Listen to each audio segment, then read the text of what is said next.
બોટાદના બરવાળા સારંગપુર રોડ પર મોટો અકસ્માત સર્જાયો છે, જેમાં 16 લોકો ઇજાગ્રસ્ત થયા છે। પિકઅપ ગાડી પલટી જતા 16 લોકો ઇજાગ્રસ્ત થયા છે। બરવાળા સારંગપુર રોડ પર બરવાળા ગામ પાસેની બજરંગદાસ બાપાની મઢી પાસે આ અકસ્માત થયો છે। સાળંગપુર દર્શન કરીને પરત ફરતા સમયે અકસ્માત સર્જાયો છે। પિકઅપ ગાડીમાં સવાર 5 મહિલા 2 બાળકો સહિત કુલ 16 લોકો ઇજાગ્રસ્ત થયા હોવાના સમાચાર મળી રહ્યા છે અને હાલમાં ઘાયલોને સારવાર અર્થે બરવાળા આરોગ્ય કેન્દ્રમાં ખસેડાયા છે।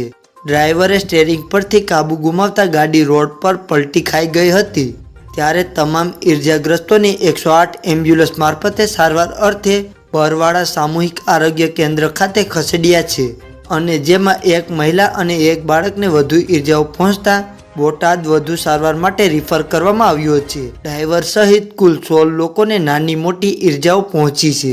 તમને જણાવી દઈએ કે ઇજાગ્રસ્ત તમામ અમદાવાદના એક જ પરિવારના રહેવાસી છે અને તેઓ સાળંગપુર દર્શન કરીને પરત ફરતા સમયે અકસ્માત સર્જાયો હતો।